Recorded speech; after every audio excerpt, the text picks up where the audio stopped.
Okay, very good evening, my dear friends. This is Dr. Padala Tirupati, Assistant Professor, Department of Botany, SRR Government Arts and Science College, Autonomous Karimnagar. మనం గత సంవత్సరాల్లో జరిగినటువంటి ముఖ్యంగా వృక్ష శాస్త్రానికి సంబంధించినటువంటి వృక్ష అంతర్నిర్మాణ శాస్త్రానికి సంబంధించినటువంటి అత్యంత ముఖ్యమైనటువంటి ప్రశ్నలు ఈరోజు మనం నేర్చుకుంటున్నాం. ఇందులో ముఖ్యంగా మొదటి ప్రశ్నను మనం గమనించినప్పుడు బుల్లీఫామ్ సెల్స్ ఆర్ లార్జ్ అండ్ బుల్లిఫామ్ కణాలు అనేటువంటివి ఏ విధంగా ఉంటాయని అడిగాడు. బుల్లిఫామ్ కణాలు అనేటువంటివి మనకు సర్వసాధారణంగా ఎలా ఉంటాయంటే ఏకదళ బీజాల ఆ, పత్రాలకు సంబంధించినటువంటి బాహ్య చర్మంలో ముఖ్యంగా పరిమాణంలో పెద్దవిగా ఉండేటువంటి నీటితో నింపబడినటువంటి, అంటే it is filled with water, నీటితో నింపబడినటువంటి పరిమాణంలో పెద్దవిగా ఉండి అదేవిధంగా థిన్ వాల్డ్ అండ్ లివింగ్, అవి సజీవంగా ఉంటాయి మరియు పలుచని కణాల చేత, అంటే నేను ఇలా లావుగా గీసానని లావుగా ఉన్నాను అనుకోవద్దు. ఇది ఎలా ఉంటుందంటే మనకు థిన్ థిన్ వాల్డ్గా ఉంటుంది, ఇలా పలుచగా థిన్ వాల్డ్గా ఉండేటువంటి ఉమ్, నిర్మాణాన్ని మనం కలిగి ఉండేటువంటి కణాలను ఏమంటాం అంటే పరిమాణాలు మాత్రం మిగతా బాహ్యచర్మ కణాల కంటే ఇవి పెద్దగా ఉంటాయి. ఇవి నీటి చేత నింపబడి ఉంటాయి. వీటిని మనం బుల్లిఫారం కణాలు లేదా మోటార్ సెల్స్ అంటారు. These bulliform cells are motor cells are present only upper epidermis, అంటే ఊర్ధ్వబాహ్య చర్మంలో మాత్రమే మనం గమనిస్తాం. అంతేకాకుండా ఇవి బాహ్య చర్మంలో ఉంటూ ఇవి ఎందుకు పనిచేస్తాయంటే రోలింగ్ చేయడానికి, అంటే పత్రాలను చుట్టుకోవడంలో తోడ్పడతాయి. Whenever the water quantity is less quantity is available in the soil or in the highest temperature observed in the atmosphere during that period or that season or that time, the leaves of the monocots are going to curl or rolling. అవి చుట్టలు ఇట్లా చుట్టుకోవడానికి ఏం చేస్తాయంటే పనిచేస్తాయి ఈ motor కణాలు లేదా బుల్లి ఫారం కణాలు. ఇవి ఏకదళ బీజాలకు సంబంధించినటువంటి పత్రాల్లో మాత్రమే కనబడేటువంటి నిర్మాణాలు. ఇవి పత్రాలు అంటే మొక్క నిర్జలీకరణం నుండి, అంటే డీహైడ్రేషన్ లేదా దీన్ని మనం ట్రాన్స్పిరేషన్ బాష్పోత్సేక ప్రక్రియలో మొక్క నీటిని కోల్పోయి నష్టపోకుండా, మొక్క చనిపోకుండా, వడిలిపోకుండా ఉండడానికి వడిలిపోతూ చుట్టలు చుట్టుకోబడేటువంటి విధంగా వడిలిపోయే సమయంలో ఈ బుల్లిఫామ్ సెల్స్, మోటార్ సెల్స్ అనేటువంటి తోడ్పడతాయి. ఈ పరిమాణంలో పెద్దవి ఉంటాయి, నీటితో నింపబడి ఉంటాయి. అంతేకాకుండా పలుచని కణకవచాల చేత నిర్మితమై అవి ఏది లివింగ్, సజీవ కణాలు ఇవి, నిర్జీవ కణాలు కాదు. నెక్స్ట్, బార్క్లో ఏమేమి ఉంటాయి? All tissues external to vascular cambium, అంటే కణాలకు వెలుపల ముఖ్యంగా ఈ వాస్కులార్ కేమియం ఏదైతే ఉందో, అంటే విభాజక కణావళి వలయం ఏదైతే ఉందో, వాస్కులార్ కేమియం విభాజక కణజాలం ఏదైతే ఉందో, ఈ కేంబియంకు ఏది ఎక్స్టర్నల్గా ఆల్ టిష్యూస్ ఉండేటువంటివి అంతా కూడా మనం ఏమని పిలుస్తామంటే బార్క్ అంటాం, అంటే బెరడు అంటాం. బార్కును ఏమంటాం మనం? బెరడు అంటాం. ఈ బెరడులో మనకు అన్ని రకాల కణాలు అనేటువంటి ఇందులో చేరుతాయి, external to vascular cambium. Vascular కేమియంకు ఈ వెలుపల ఉండేటువంటి కణాలన్నీ కూడా ఈ బెరడులో భాగంగా వచ్చి చేరుతాయి అన్నమాట. మెడుల్లరీ రేస్ ఫంక్షన్ ఇన్, మనకు ఏదైతే దవ్వరేఖలు, మెడుల్లరీ రేస్ అంటే దవ్వరేఖలు ఏ పని చేస్తాయి? మనకు దవ్వరేఖల యొక్క విధి ఏంటిదని అడిగాడు. సింపుల్, రెస్పిరేషన్లో పాల్గొనవు. ఎందుకంటే రెస్పిరేషన్లో పాల్గొనేటువంటి కణాంగాలు కేవలం mitochondria and the epidermis of the hydrophytic plants, అంటే ముఖ్యంగా నీటి మొక్కలు బాహ్య చర్మం ద్వారా మనకు ఈ రెస్పిరేషన్, శ్వాసక్రియ నిర్వహిస్తూ ఉంటాయి కావచ్చు, కానీ వాయువుల వినిమయానికి తోడ్పడతాయి, కానీ యాక్చువల్గా రెస్పిరేషన్లో తోడ్పడే కణాంగం మైటోకాండ్రియా. అదేవిధంగా ఇన్ ఎస్పెషల్లీ ఇన్ ప్రోకారియోట్స్, బ్యాక్టీరియాలో అయినట్లయితే మీసోజోములు ఈ రెస్పిరేషన్ నిర్వహిస్తాయి. బ్యాక్టీరియాలో మీసోజోమ్స్ అనేటువంటివి ఉంటాయి. ఇవి ముఖ్యంగా ప్లాస్మా మెంబ్రేన్లో ఇలా బ్యాక్టీరియా ఉన్నప్పుడు ఈ బ్యాక్టీరియాకు సంబంధించినటువంటి లోపల ఈ విధంగా ముడతలు పడి ఉండేటువంటి బా ఇది ప్లాస్మా మెంబ్రేన్ లోపలికి పడేటువంటి ముడతల్ని మనం ఏమంటాం అంటే మీసోజోమ్స్ అంటాం. ఈ మీసోజోమ్స్ అనేటువంటివి మనకు నిజ కేంద్రక కణాల్లో మైటోకాండ్రియా చేసే పని చేస్తాయి, శ్వాసక్రియలు తోడ్పడతాయి, సెల్ రెస్పిరేషన్లు. అంతేకాకుండా the expansion of the plasma membrane, plasma membrane యొక్క సర్ఫేస్ అంటే బాహ్య ఏది ఉపరితలం వైశాల్యం పెరగడంలో కూడా మీసోజోమ్లు తోడ్పడతాయి. అంతేకాకుండా బైనరీ ఫ్యూజన్లో కూడా మీసోజోమ్స్ అనేటువంటి తోడ్పడతాయి. ఇక్కడ రెస్పిరేషన్లో ప్రధానంగా సెల్ రెస్పిరేషన్, మైటోకాండ్రియా.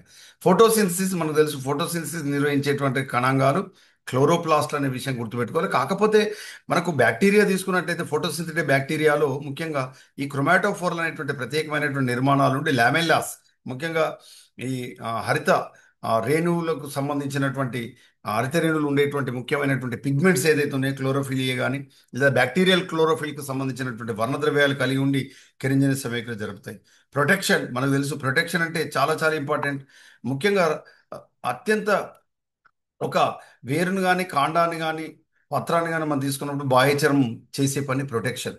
అదేవిధంగా ఆ, మనకు ముఖ్యంగా ఈ ఆ, ఇతర విధులు నిర్వర్తించేటువంటి క్రమంలో రక్షించడానికి, రక్షణలో తోడ్పడేటువంటి ఫర్ ఎగ్జాంపుల్ పత్రరంధ్రం ఉంది. పత్రరంధ్రాన్ని రక్షిస్తూ రెండు రక్షక కణాలు ఉంటాయి, అంటే గాడ్ సెల్స్ ఉంటాయి. దాని యొక్క పని closure and opening of the stomata, పత్రరంధ్రం తెరుచుకోవడం మూసుకోవడంలో ఈ గాడ్ సెల్స్ రక్షక కణాలు అనేటువంటి తోడ్పడతాయి.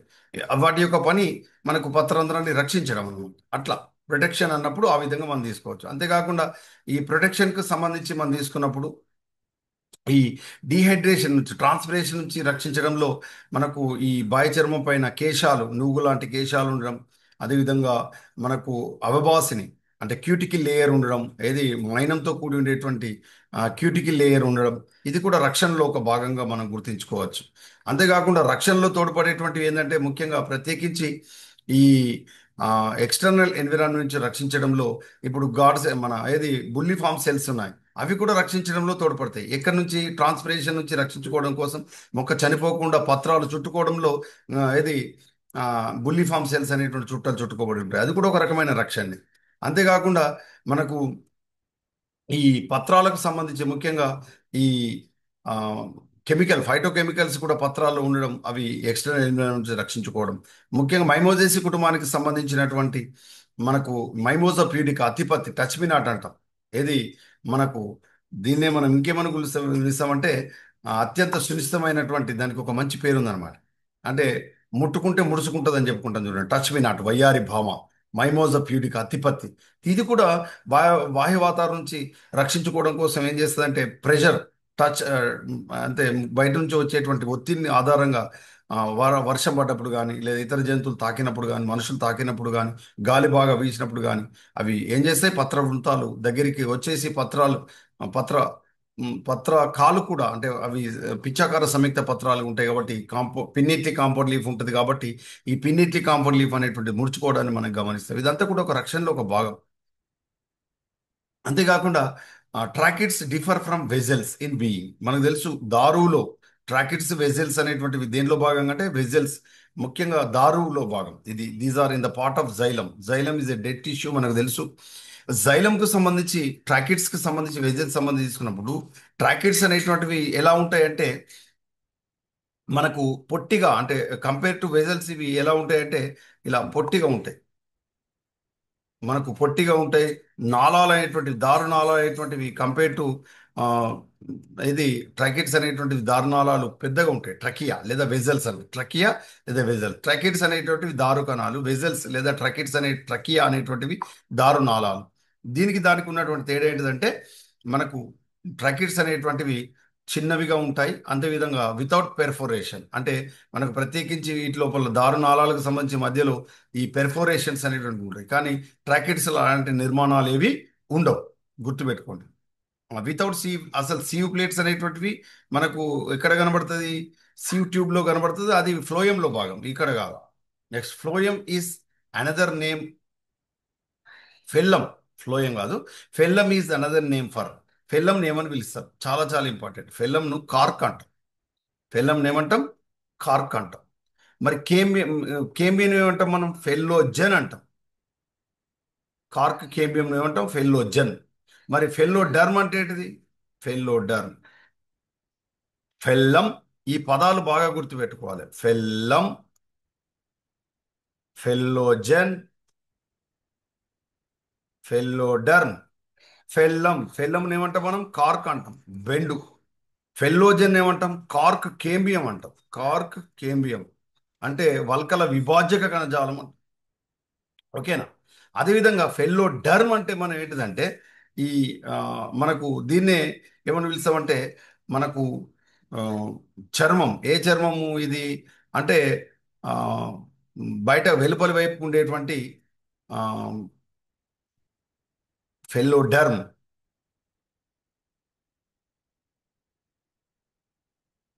Secondary cortex. Secondary cortex. ఈ విధంగా కార్క్, అదేవిధంగా కార్క్ కేమియం, అదేవిధంగా సెకండరీ కార్టెక్స్, ద్వితీయ వల్కలంకు సంబంధించి మనం తీసుకున్నప్పుడు ఫెల్లం, ఫెల్లోజన్, ఫెల్లోడర్మ్ అనేటువంటి పదాలు డెఫినెట్గా మనకు కాంపిటేటివ్ ఎగ్జామ్లో అడుగుతాడు. ఈ విషయాన్ని మీరు గమనించాలి. ఫెల్లం, ఫెలోజన్, ఫెలోడర్మ్ గుర్తుపెట్టుకోండి. ఇక్కడ ఈ ఆ, ఫెల్లం, ఫెలోజన్, ఫెలోడర్. ఫెల్లోజన్కు లోపలి వైపుకు, ఫెల్లోజన్కు వెలుపలి వైపుకు ఏ నిర్మాణాలు ఉంటాయని కూడా ప్రశ్నలు అడిగినటువంటి సందర్భాలు ఉన్నాయి. అప్పుడు మీరు ఆన్సర్ చేయాల్సి ఉంటుంది. ఫెల్లోజన్ మధ్యలో ఉంటుంది, దానికి వెలుపలి వైపుకు మనకు ఏర్పడేటువంటిది ఫెల్లోడర్మ్, లోపలి వైపుకి ఏర్పడేది ఫెల్లం. ఓకేనా? ఈ పాయింట్ గమనించాలి. Next, which is not found in phloem. ఫ్లోయంలో ఏవి ఉండవు అని అడుగుతున్నాడు. లేనివి. చూడండి, కాంపిటేటివ్ ఎగ్జామ్లో ఎక్కువ అడిగేది కానిది, లేనిది అని అడుగుతాడు. సివ్ ట్యూబ్స్ అనేటువంటిది ఫ్లోయంలో ఒక భాగం. కంపానియన్ సెల్స్ గుర్తుపెట్టుకోండి. ట్యూబ్ను ఆనుకొని ఉండేది కంపానియన్ సెల్ కంపల్సరీ. ట్యూబ్లో ఏమి ఉండదు? Nucleus is absent in tube. చాలా చాలా important. Tube cell does not possess nucleus. కేంద్రక రహిత వృక్ష కణం tube cell. Companion cell tube యొక్క న్యూక్లియస్ చేసే పనిని కంపానియన్ సెల్ కంట్రోల్ చేస్తుంది. వెజల్స్. వెజల్స్ అనేటువంటిది ఉంది. వెజల్స్ ని మనం ఇక్కడ దారు నాళాలు అంటాం, వీటిని మనం ట్రకీ అంటాం. ఈ వెజల్స్ అనేటువంటివి దారులో భాగం. This is under the part of xylem complex tissue. Phloem parenchyma అనేది ఫ్లోయంలోనే భాగం. ఓకేనా? ఫ్లోయం ఫైబర్స్ ని మనం బాస్ట్ ఫైబర్స్ అంటాం. ముఖ్యంగా లైనంకు సంబంధించినటువంటి ఆ, నారలు ఈ బాస్ట్ ఫైబర్స్ అంటారు. చాలా విలువైనటువంటి నారలు. దారు నారల కంటే విలువైనవి పోషకణజాల నారలు, గుర్తుపెట్టుకోండి. In root, lateral roots are arranges from. వేరులో ముఖ్యంగా పార్శ్వవేళ్ళు ఎక్కడికి వెళ్ళి ఏర్పడతాయి, ఏ భాగం నుంచి ఏర్పడతాయి అన్నాడు. పార్శ్వవేళ్ళు ఎప్పుడైనా గుర్తుపెట్టుకోండి, ఎండోడర్మిస్ కాదు, ఎపిడర్మిస్ కాదు. పార్శ్వవేలు ఏర్పడేది పరిచక్రం నుంచి. దీన్నే మనం పెరిసైకిల్ అంటాం. It is the first part of the stele. అర్థమవుతుందా? మరి రూట్ హెయిర్స్ ఎక్కడికి వెళ్ళి ఏర్పడతాయి అని అడుగుతాడు. Root hairs are arises from epidermis only. అంటే బాహ్య చర్మం నుంచి ఏర్పడతాయి. వేరు మూలకేశాలు బాహ్య చర్మం నుంచి మాత్రమే ఏర్పడతాయి. కానీ పార్శ్వవేళ్ళు పరిచక్రం నుంచి ఏర్పడతాయి, అంటే పెరిసైకిల్ నుంచి ఏర్పడతాయి. అర్థమవుతుంది? Next, the closing tissue over a lenticel is. మనకి ఏదైతే లెంటిసెల్స్ ఉన్నాయో, ఈ లెంటిసెల్స్ లో మనకు ఈ లో మనకు వదులుగా ఉండేటువంటి టిష్యూ ఉంటుంది. దీన్ని మనం complementary cells or complementary tissue అంటాం. అంటే లెంటిసెల్స్ అనేటువంటివి మనకు మొక్కల్లో 3 రకాల రంధ్రాలు ఉంటాయని చెప్పుకున్నాం మనం. స్టొమాటా, వీటిని మనం పత్ర రంధ్రాలు అంటాం. రెండవది హైడోథోడ్స్, వీటిని జల రంధ్రాలు అంటారు, హైడోథోడ్స్. మూడోది లెంటిసెల్స్, వీటిని వాయు రంధ్రాలు అంటారు. Stomata, more than 97 or 98% of the transpiration takes through stomata. Stomata is protected by guard cells. స్టొమాటోను ఆవరించి 2 గాడ్ సెల్స్ ఉంటాయి. గాడ్ సెల్స్లో మనకు క్లోరోప్లాస్ట్లు ఉంటాయి. ఇది చాలా చాలా ఇంపార్టెంట్. ఎపిడర్మిస్లో ఉండవు, క్లోరోప్లాస్ట్లు గాడ్ సెల్స్లో ఉంటాయి. 2 రక్షకణాలు పత్రాంధ్రాన్ని ఆవరిస్తూ ఉంటాయి.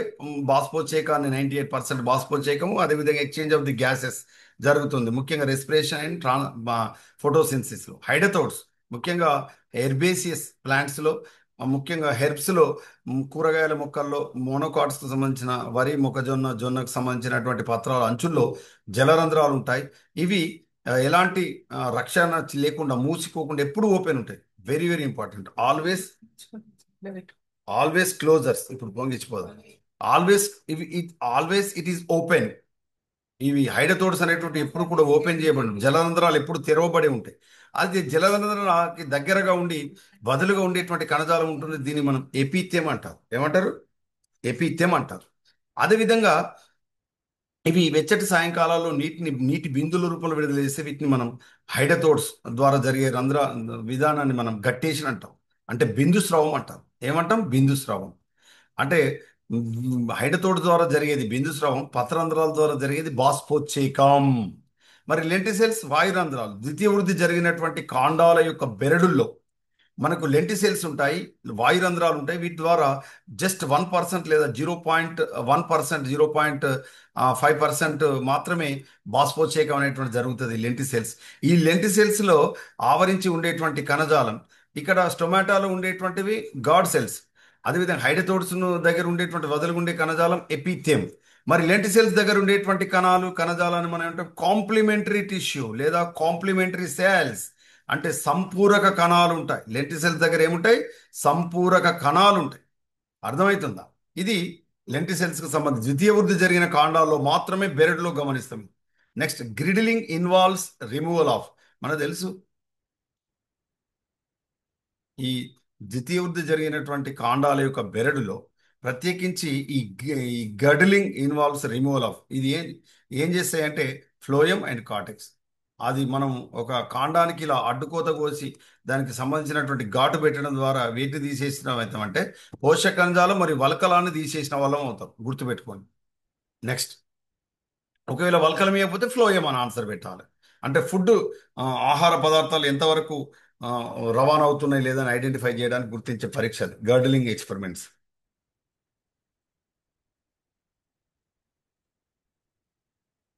Next, which zone of root is responsible for growth in length. ఏదైతే మన వేరుకు సంబంధించి అంటే పెరుగుదలకు సంబంధించినటువంటి ఏరియాలో ఏది పెరుగుదలను సూచించేటువంటి భాగం అంటే మనం ఒక వేరును అబ్జర్వ్ చేసి చూసినట్లయితే ఈ వేరుకు సంబంధించి ఈ కింద ఉన్నటువంటి ఈ భాగాన్ని మనం ఏమంటాం అంటే రూట్ క్యాప్ అంటాం.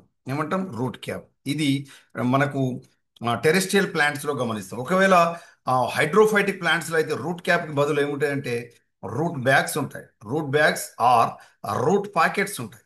Route pockets are root bags are present in hydrophytes whereas root caps are present in terrestrial plants roots. అదేవిధంగా రూట్ యొక్క చివరి భాగంలో చాలా వేగంగా విభజన చెందేటువంటి ఎపికల్ మెరిస్టెమ్ ఉంటుంది. అగ్ర విభాజ్య కణజాలం ఉంటుంది, రూట్ ఎపికల్ మెరిస్టెమ్. తర్వాత జోన్ ఆఫ్ ఎలంగేషన్ అంటే ఈ భాగమే పొడవెదిగేటువంటి ప్రాంతం. ఇది ముదిరినటువంటి ప్రాంతం. ఇది మూలకేశ ప్రాంతం. ఇది రూట్ హెయిర్స్ ఉండేటువంటి ప్రాంతంగా వేరు మనం గమనించవచ్చు. కానీ ఇక్కడ ఇక్కడ ఏమంటే responsible for growth in length.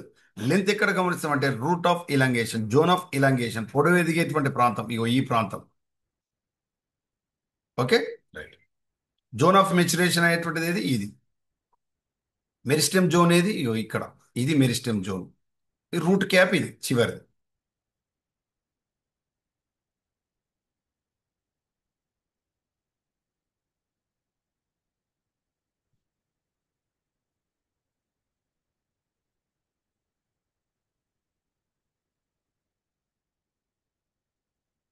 Next, bordered pits కి సంబంధించి బార్డర్డ్ పిట్స్ కి సంబంధించి క్యారెక్టరిస్టిక్స్ లక్షణం ఏంటిది అన్నాడు. అంటే మనకు పరివేష్టిత గర్తాలకు సంబంధించి ఏ గర్తాలండి? పరివేష్టిత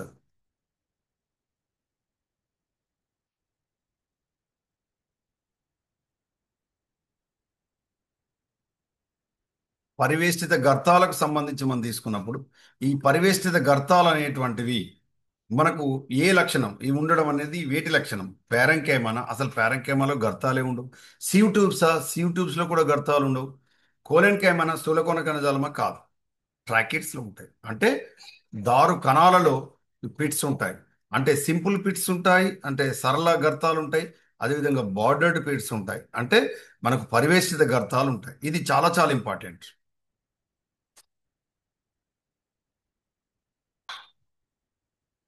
సో పారెన్కైమాకు సంబంధించి మనం తీసుకున్నప్పుడు పారెన్కైమా అనేటువంటిది మనకు వివిధ విధులు నిర్వర్తించడానికి వివిధ విధులు నిర్వర్తించడం కోసం ప్రత్యేకించి ఉమ్, మనకు హరిత మృదు కణజాలంగా కానీ మొక్క భాగంలో లేత మొక్క భాగం అంతా కూడా పారెంకైమాతో మాత్రమే నిర్మితమై ఉంటుంది. అత్యధిక భాగం ఫలాల్లో కానీ, అదేవిధంగా కాండాల్లో కానీ, పత్రాల్లో కానీ, వేరులో కానీ, కాటెక్స్ కానీ, పిత్ కానీ, మెడుల్లో కానీ పారెంకైమాతో మాత్రమే నిర్మితమై ఉంటుంది. సీవ్ ట్యూబ్స్ మనకు తెలుసు, చాలని నాళాలు వివృత బీజాల్లో ఉండవు. చా సీవ్ ట్యూబ్స్ అంటే కంపానియన్ సెల్స్ ఉండవు. సీవ్ ట్యూబ్స్ మాత్రమే ఉంటాయి వివృత బీజాల్లో. కానీ ఆ, ఆవృత బీజాల్లో సీవ్ ట్యూబ్స్ తో పాటు కంపానియన్ సెల్స్ ఉంటాయి. కంపానియన్ సెల్స్ వివృత బీజాల్లో ఉండవు. కోలెన్ కైమ దీన్ని సజీవ యాంత్రిక కణజాలం అంటాం. It is a living mechanical tissue అంటాం. సజీవ యాంత్రిక కణజాలం అంటాం కోలెన్ కైమ. మొక్కలకు యాంత్రిక బలాన్ని ఇచ్చి వంగడంలో, అంటే పత్రవృంతాలు గాలి వచ్చినప్పుడు మొక్కలు వంగి, లేత కాండాలు శాఖలు వంగి మళ్ళీ పైకి లేవడానికి యథావిధిగా మారడంలో కోలెన్ కైమ తోడ్పడుతుంది. పారెంకైమ సెల్స్ ఆర్ మనకు తెలుసు థిన్ వాల్డ్ అండ్ లివింగ్. పారెంకైమ అనేటువంటిది థిన్ వాల్డ్ అండ్ లివింగ్. ఇక్కడ స్క్లీరన్ కైమని ఏమంటారంటే డెడ్ మెకానికల్ టిష్యూ అంటాం. అంటే నిర్జీవ యాంత్రిక కణజాలం అంటాం. స్క్లీరన్ కైమాను నిర్జీవ యాంత్రిక కణజాలం అంటాం. లిగ్నిన్ తో నిర్మితమై ఉంటుంది. కోలెన్ కైమ అనేటువంటిది మనకు పెక్టిన్ తో నిర్మితమై ఉంటుంది. చాలా చాలా ఇంపార్టెంట్. డెడ్ అండ్ లిగ్నిఫైడ్ అనేటువంటిది మనకు స్క్లీరన్ కైమాతో నిర్మితమై ఉంటుంది. Sclerenchyma is made up of dead and lignified, గుర్తుపెట్టుకోండి. Thick walled. ఇక్కడ ఈ మిగతా మూడు ఆప్షన్స్ అన్ని కూడా స్క్లీరన్ కైమాకి సంబంధించింది. పారెంకైమాది C option. Next, in dicot stem hypodermis is, గుర్తుపెట్టుకోండి.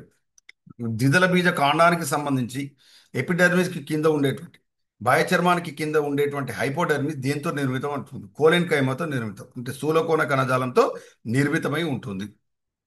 Annual rings are absent in, very very important. అసలు వార్షిక వలయాలు లేదా వృద్ధి వలయాలు అనేటువంటివి, వార్షిక వలయాలు లేదా వృద్ధి వలయాలు అనేటువంటివి ఎందులో ఉండవు అని అంటే గుర్తుపెట్టుకోండి, టెంపరేట్ జోన్స్లో ఉంటాయి. అదేవిధంగా మనకు ప్రత్యేకించి శీతోష్ణ స్థితిలో మార్పులు జరిగేటువంటి వాటిలో మాత్రం ఉంటాయి. ట్రాపికల్ జోన్స్లో యాన్యువల్ రింగ్స్ ఉండవు. వార్షిక వలయాలు లేదా వృద్ధి వలయాలు అనేటువంటివి, వార్షిక వలయాలు లేదా వృద్ధి వలయాలు స్పష్టంగా ఏర్పడేటువంటివి టెంపరేట్ టెంపరేట్ జోన్లో ఉండేటువంటి వాటిలో పెరుగుతాయి. అంటే అంటే దీన్ని మనం సమశీతల, ముఖ్యంగా టెంపరేట్ అంటే శీతోష్ణ స్థితులు మార్పులకు చూపేటువంటి మొక్కల్లో మాత్రం ఉంటాయి. ట్రాపికల్ జోన్స్ లో స్పష్టమైన వార్షిక వలయాలు ఏర్పడవు, వృద్ధి వలయాలు ఏర్పడవు. Growth rings are annual rings are not clearly present in tropical zones. That's why we are treated as absent in tropical zones. ఈ వార్షిక వలయాలు లేదా వృద్ధి వలయాల ఆధారంగా మొక్కల వయస్సును నిర్ధారించే విధానాన్ని మనం ఏమంటాం అంటే డెండ్రోక్రోనాలజీ అంటారు. డెండ్రోక్రోనాలజీ. డెండ్రోక్రోనాలజీ. వార్షిక వలయాలు లేదా వృద్ధి వలయాలు లెక్కించడం ద్వారా మొక్కల వయస్సును లేదా వృక్షాల వయస్సును నిర్ధారించడాన్ని, అధ్యయనం చేయడాన్ని డెండ్రోక్రోనాలజీ అంటారు. దీంట్లో C14 అనే ఐసోటోప్ను కూడా ఉపయోగిస్తారు. కార్బన్ డేటింగ్ ప్రక్రియ, అంటే కార్బన్ డేటింగ్ ప్రక్రియ ద్వారా ముఖ్యంగా చనిపోయిన వృక్షాల వయస్సును, శిలాజాల యొక్క వయస్సును కూడా నిర్ధారిస్తారు కార్బన్ డేటింగ్ ప్రక్రియ ద్వారా. In dicot root endodermis size మనకు తెలుసు. మన ద్విదళ బీజ వేరులో ప్రత్యేకించి అంతఃచర్మం అనేటువంటిది వేర్చే నిర్మితమై ఉంటుంది. అంటే కాస్పేరియన్ స్ట్రిప్స్ చేత నిర్మితమై ఉంటుంది. కాస్పేరియన్ బద్దీల చేత నిర్మితమై ఉంటుంది. కాస్పేరియన్ బద్దీల చేత నిర్మితమై ఉంటుంది. తర్వాత hard wood is also known as heart wood. Heart wood అన్న హార్డ్ వుడ్ అన్న ఒకటే. దీన్నే మనం ఏమని పిలుస్తారంటే డ్యూరమెన్ అని పిలుస్తారు. డ్యూరమెన్. ఇది డార్క్ కలర్ లో ఉంటుంది. ఎర్లీ వుడ్ అన్న శాప్ వుడ్ అన్న ఒక్కటే. ఇది దేంతో నిర్మిత, దీన్ని ఏమని కూడా పిలుస్తారంటే ఆల్బర్నం అని పిలుస్తారు. ఆల్బర్నం. ఇది మనకు ఆ, లేత కలర్ లో కనబడుతుంది, అంటే లైట్ కలర్ లో కనబడుతుంది అనమాట, లేత వర్ణంలో ఉంటుంది అనమాట.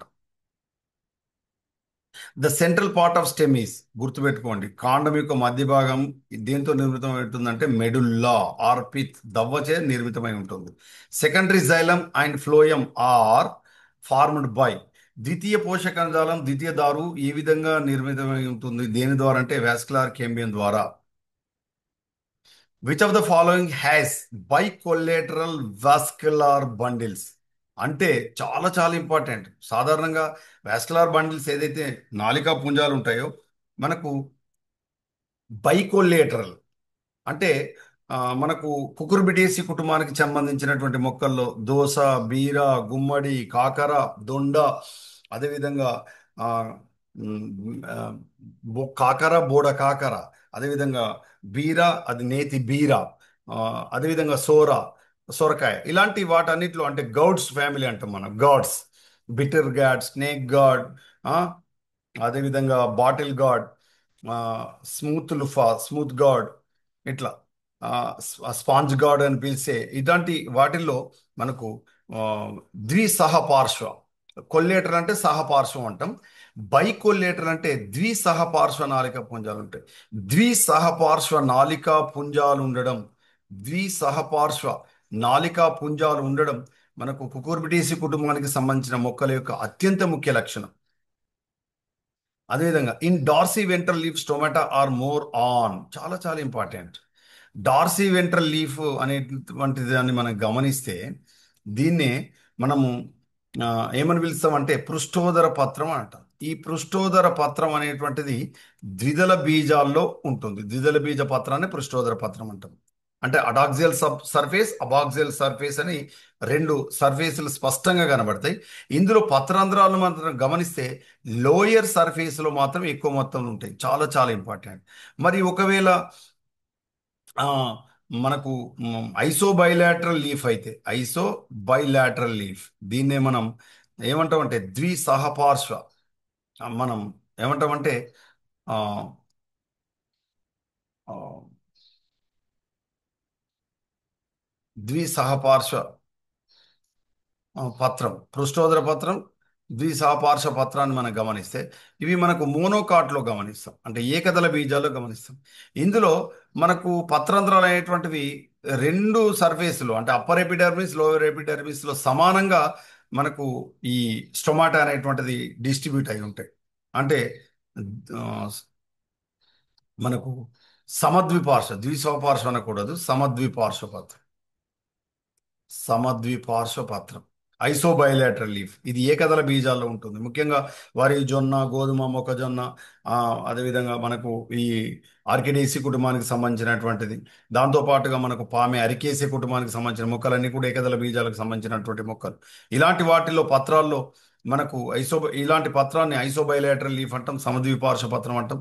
ఇందులో పత్రాంధ్రాలు అనేటువంటివి ఇరు ఆ, బాహ్య చర్మాల్లో అంటే లోయర్ సర్ఫేస్, అప్పర్ సర్ఫేస్ రెండింటిలో కూడా సమానంగా డిస్ట్రిబ్యూట్ అవుతాయి. But in dicots are the dorsiventral leaf, పృష్ఠోదర పత్రంలో అడాక్సియల్ అండ్ అబాక్సియల్ తీసుకున్నప్పుడు ముఖ్యంగా లోయర్ సర్ఫేస్ అంటే మనకు లోయర్ ఎపిడర్మిస్ లో మాత్రమే పత్రాంధ్రాలు ఎక్కువ మొత్తంలో ఉంటాయి. చాలా చాలా ఇంపార్టెంట్.